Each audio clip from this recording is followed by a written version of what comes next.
अस्सलाम वालेकुम। डिस्कस करते हैं ल्यूकोट्राइन्स एंड लिपोक्सिन्स को। Leukotrienes L L L means leukotriene generated by enzyme lipoxygenases in cells, leukocytes and mast cells. Lipoxygenases, more specifically 5 lipoxygenases, एक 12 lipoxygenases होते हैं that are involved in generation of lipoxins. Leukotrienes are involved in vascular and smooth muscle reactions along with leukocyte recruitment.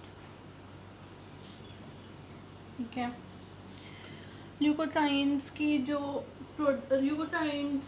के products जो होती हैं, जैसे इसका first generate leukotriene is LTA4।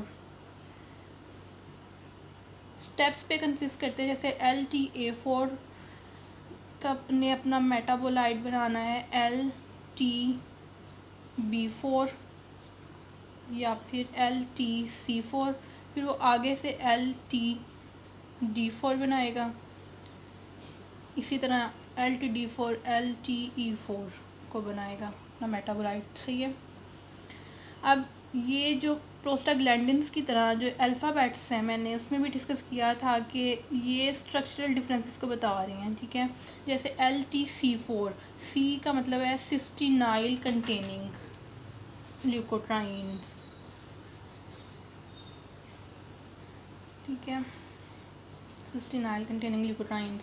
LTB4 जो है that is produced by macrophages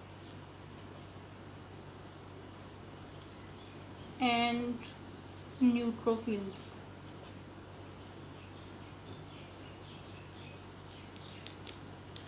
LTD4 में करना क्या होता है कि इट एक्ट्स एज कीमोटैक्टेंट, कीमोटैक्टिक एजेंट के तौर पे। ठीक है, फॉर न्यूट्रोफिल्स, और न्यूट्रोफिल को एक्टिवेट कराता है। इसके अलावा न्यूट्रोफिल्स की एग्रीगेशन करवाता है, एडहेशन करवाता है वेस्कुलर एंडोथेलियम पे। फिर उसके बाद इसने जनरेट कराना होता है are reactive oxygen species ROS और दूसरे जो एंजाइम्स होते हैं लाइसोमल एंजाइम्स। जो सिस्टीनाइल कंटेनिंग ल्यूकोसाइट है LTC4 है, ये LTD4 और LTE4 जो हैं, इन तीनों का एक म्यूचुअल फंक्शन है इन वेजो कॉन्स्ट्रिक्शन। इसके अलावा इन्होंने परमेबिलिटी इंक्रीज़ करवानी होती है। परमेबिलिटी इंक्रीज़ मतलब एडीमा कोज कर सकती हैं ये। ठीक है, और ब्रोंको स्पैज़म भी, क्योंकि वेजो कंस्ट्रिक्शन करा रहे हैं इन ब्रोंक्यूल्स आल्सो, सो ब्रोंकोस्पैज़म भी कर सकती हैं। मतलब जैसे एस्थमा में, एस्थमा के केस में होता है ना ब्रोंकोस्पैज़म, इज सेम। LTD4 और स्पेसिफिकली प्रोड्यूस्ड इन बेसोफिल्स।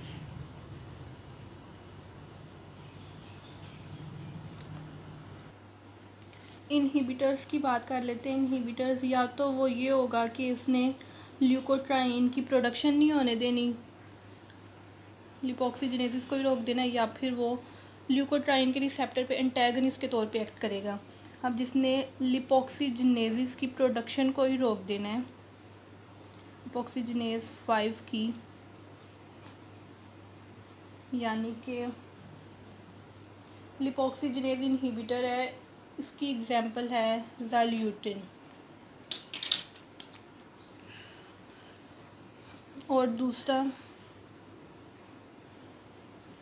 जिसने एंटागनिस्ट के तौर पे एक्ट करना है for on the receptors of leukotriene, इसकी एग्जांपल है मोन्टिलोकास्ट।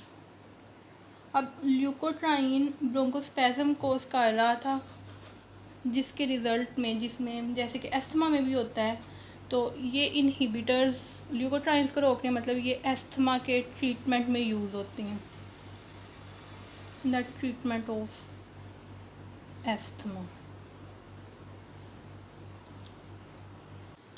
Lipoxins, as I said earlier, it is generated by lipoxygenase 12. Lipoxins भी एराकिडोनिक एसिड से ही जनरेट होते हैं, लेकिन इन्होंने प्रोस्टाग्लैंडिन्स और ल्यूकोट्राइन्स की तरह इन्फ्लेमेशन नहीं करवानी, बल्कि इन्होंने इन्फ्लेमेशन को सप्रेस करना होता है। इन्फ्लेमेशन के जो भी प्रोसेसेस होते हैं सारे, उन सब को इन्होंने इनहिबिट करना होता है, जैसे कि ल्यूकोसाइट रिक्रूटमेंट को इनहिबिट करेंगे। और इस सबसे पहले ये ज़रूरी है कि कीमोटैक्सिस होगी तो ही तो ल्यूकोसाइट्स वगैरह आएंगे ना सारे। तो जैसे कि फॉर एग्जांपल न्यूट्रोफिल्स हैं, तो न्यूट्रोफिल्स की कीमोटैक्सिस को इसने स्टॉप करना है, इनहिबिट करना है। जब कीमोटैक्सिस नहीं होगी तो फिर न्यूट्रोफिल्स आ नहीं सकेंगे और एडेशन भी नहीं होगी एंडोथेलियम पे इसकी, तो ये सारा इन्फ्लेमेशन का प्रोसेस रुक जाएगा। ठीक है। उसके अलावा लिपोक्सिन्स जो हैं they are produced in leukocytes, particularly in neutrophils. इनका इंटरमीडिएट जो है लिपोक्सिन सिंथेसिस का